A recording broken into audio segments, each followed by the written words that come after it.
Hello, beautiful people, and welcome to Team Sauti channel.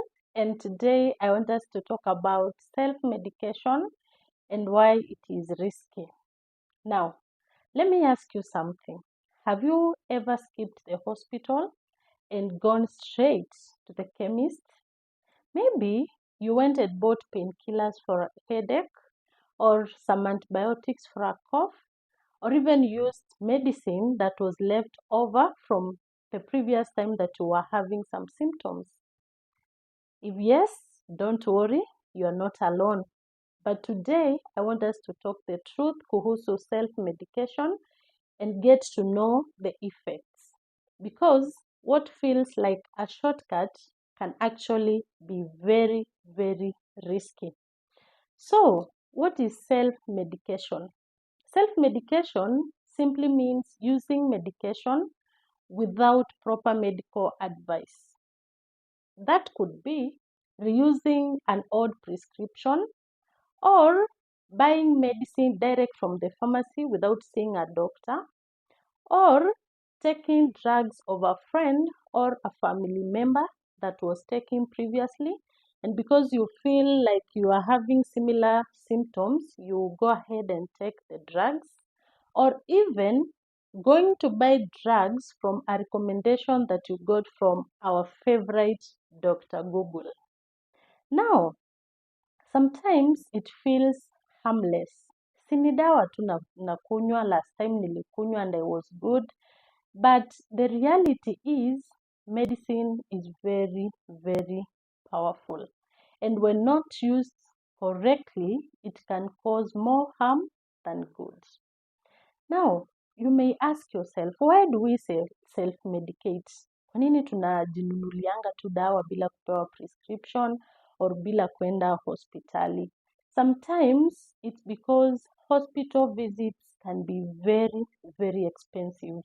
Na hii pesa ya matibabu sio kidogo. Sometimes unaenda unatumwa lab, unatumwa imaging, and there is a lot that requires money. And let's be honest, sometimes you don't have that money, so you just opt to go to a nearby chemist, get yourself some drugs, and get moving. Or sometimes you are busy and you don't want to spend hours in the waiting lines. We all know hospitals and waiting times. And sometimes it feels like it's a quicker option that you just hop into a chemist, get some drugs, and get going. And also sometimes you may feel that the illness is minor. Maybe it's just a cough, just some stomach upset. So let me just get some quick drugs and get moving. Or maybe you had similar symptoms previously and you took some drugs and you felt better. So you feel that it's quicker, or it's good that I just go to the chemist, get the same drugs, and I feel good. But where does the problem start? So self-medication has very, very, very real dangers. Sometimes it may be harmless, but you may end up getting, number one, a wrong diagnosis. So that headache that you keep treating with painkillers, it could be a symptom of a very serious underlying health problem. For example, high blood pressure, or that stomach pain that you are ignoring and taking antacids for could be an ulcer. So when we self-diagnose, we risk covering up serious illnesses that might have needed a deeper treatment. Number two, there is the risk of drug resistance, especially with antibiotics. Taking them without proper guidance doesn't kill the bacteria. Rather, it actually gives the bacteria resistance. And now when you really need the drug, that drug may not work. Na ikifika hapo, treatment becomes very hard. Number three, another danger is the side effects and dangerous interactions. Sometimes we react differently to drugs.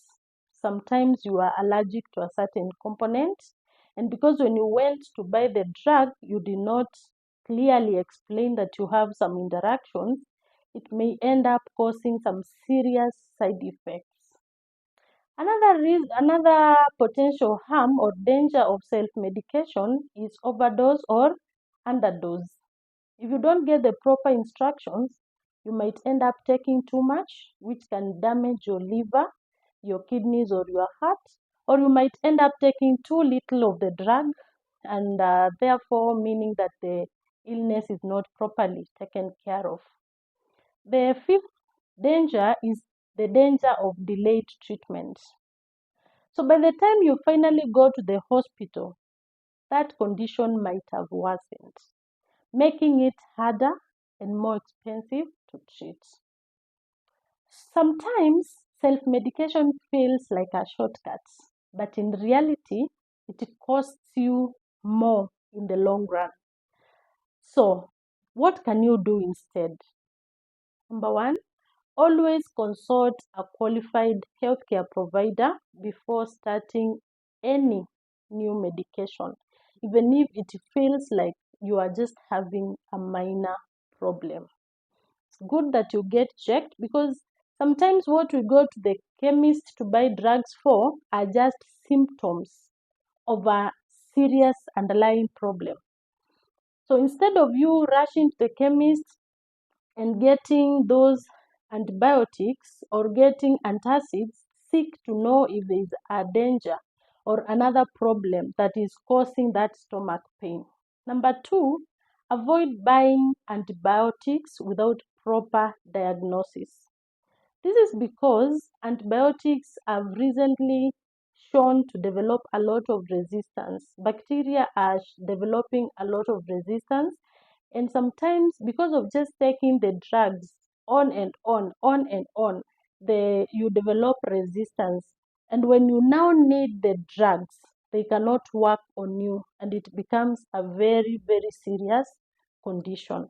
Kwa hivyo, let's not tusikimbilie dawa mara kwa mara, and also know that your body sometimes has the ability to heal itself when given that chance. So do not rush to buy medicines without proper prescriptions and without proper diagnosis, because medicine is very, very powerful and misusing it is highly risky. So the next time you feel tempted to self-medicate, stop and ask yourself, am I helping myself or am I making things worse? So if this video has been helpful, please give it a like, share it with someone who might need to hear this, and don't forget to subscribe to Team Sauti channel for more simple and practical health tips. Stay safe, stay healthy, and I'll see you in the next video. Thank you for watching. Bye bye.